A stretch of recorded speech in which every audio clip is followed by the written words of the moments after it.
Good evening, my dear students. So this is the 8th and the last module in Physics 2 and Physics as a whole. So this is circuit connections. So we can describe circuits in 3 ways. So we can describe it using words or through words and then through drawing, like what you can see here.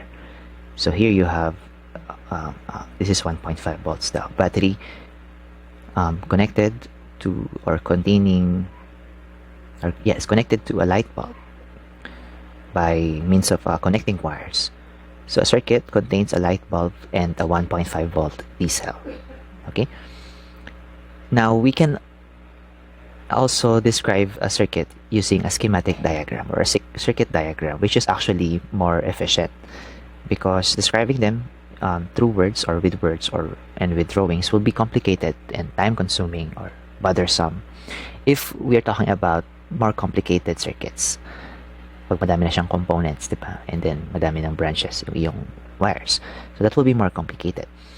So we should learn how to describe a circuit through a circuit diagram. Okay? Because in this module, we will be computing for, or we will be determining the voltages or the voltage difference, the resistance, and the current, total current flowing through a circuit.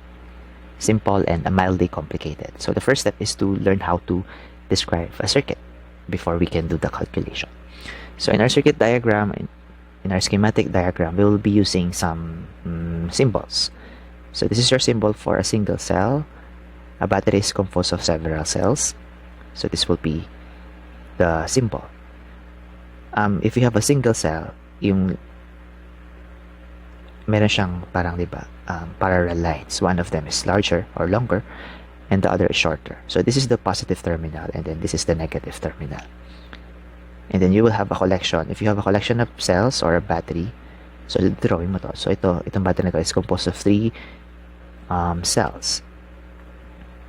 So yung dulo, yung pinakadulo na longer vertical wire or vertical line rather, that's the positive, and then this one is the terminal, negative terminal. Of course, connecting wire will be straight lines, and then resistors, or each devices have a resistance, diba? So if you have a light bulb, ito drawing mo siya as a resistor. This is a bit wider, you can draw it like this, no? Zigzag, jagged lines. If we have switches, kung open ang switch, diba, there's no connection in the circuit. So parang maglalagay ka ng isang diagonal line that is forming a gap. In your circuit. And then if you have a closed circuit, kumbaga, pinindot mo na yung switch on, you switch it on, this line, this gap ay papatong doon sa circuit such that you will have connection, through circuit. Okay, so if we will draw a circuit diagram of this drawing, so let's say this is a battery composed of 3 cells. Okay, so of course this is the positive terminal, this is the negative terminal, and then I have my electric load. Okay, something like this. Charges will flow in this direction. Now circuit elements in the circuit can be connected in series. So like this connection. So these are your batteries, these are your electric loads, your light bulbs. Notice that they are connected this way in a series. Parang parang Christmas lights. Sunod-sunod sila. Notice that the charges will only have a single path to get from the positive to the negative terminal. And then yung charges have to pass through the light bulbs consecutively. Okay, so here first, and then here, and then here, until it get to the other side. Okay, so that's a series. You only have one loop, one pathway. But elements can also be connected in parallel. Okay, so dito may kanya-kanyang branch. Tinatawag na branch yung ating mga light bulbs, diba? So here there's a branching point. It's called a node. So sa branching point, yan, naghiwa-hiwalay na yung ating mga electric load. And then there's a second node here kung saan magko-converge ulit sila. Okay? So essentially, the current will be divided into 3 here. Some will go here, some will go here, and then some will go here. And then all of them will converge on this one and right there. Okay? The charges will flow right there towards the negative terminal. So this is how you will illustrate that. So this is your branch, and the second branch, these are the nodes, what I want to say. These are your nodes. These are the branch containing the resistors or the load, electrical load. Okay? So as compared with the series connection, now charges have multiple pathways, diba, to get to the other side of the terminal. Some of them will take the first branch, other will take the second, and even the third, and then all of them will converge at this node, and then to go to or to approach the negative terminal. Okay? Now, the connection will actually influence the total current and the resistance of the circuit. Okay? So let's first talk about this diagram. So this one, it only has one resistor, one light bulb, and then you add another one to a series, in a series connection, and then the third one, again, all of them connected in series. So the question should be, what will happen to the current, the total current, if your light bulbs are connected in series? So let's just take a look at the level of brightness of each of the light bulbs for each diagram. So in the first one, diba, maliwanag pa siya, and then it's getting dimmer, less bright, as you add more light bulbs in the circuit. Okay, remember that these devices have their own resistance. So if you are connecting them in series, you are adding up the resistance of the total resistance of the circuit. So nag-increase yung iyong total resistance. Remember, if you increase the resistance, you are lowering down the current, as evidence or as evident in the dimmer light bulb. Okay, I think this is very parang intuitive naman, no?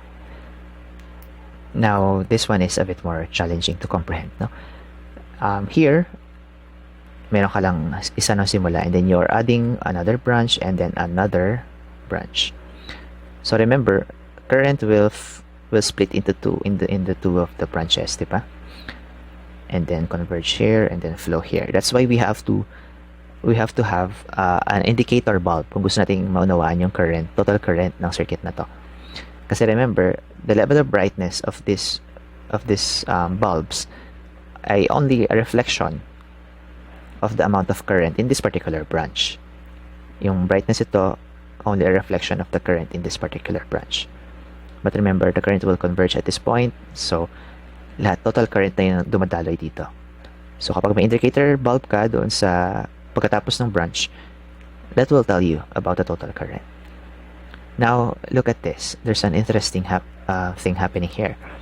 As you add more branches, and then each branch will contain one light bulb, notice that the light is actually getting brighter.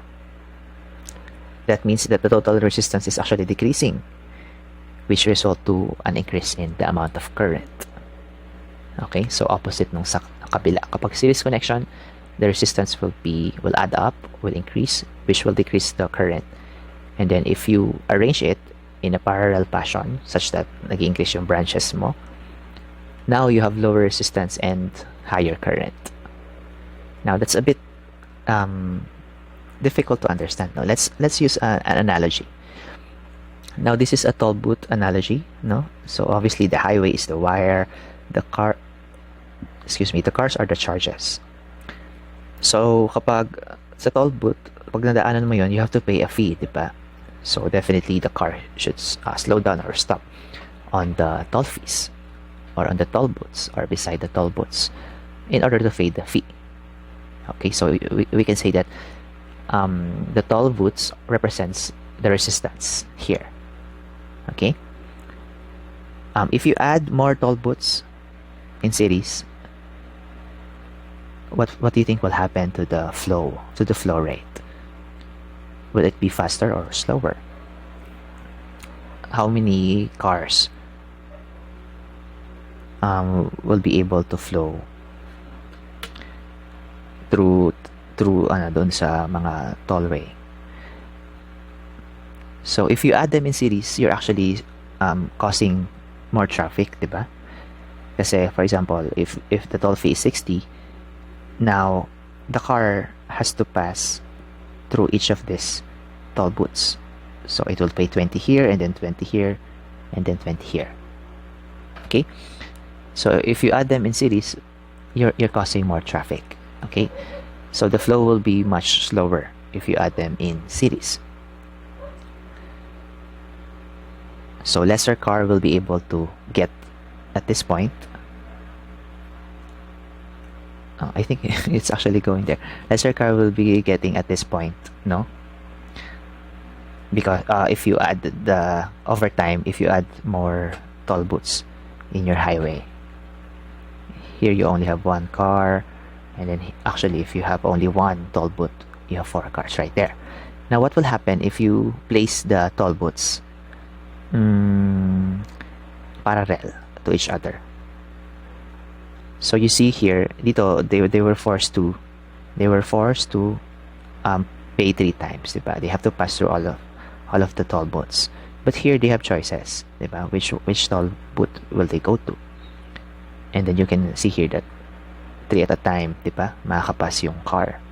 So that will result to more car being able to pass through a certain section of a highway, and an increase in current. Okay? So think about this analogy if you want to understand bakit pag parallel connection, the resistance actually will be lower, and then the current will actually be higher. So think about this analogy.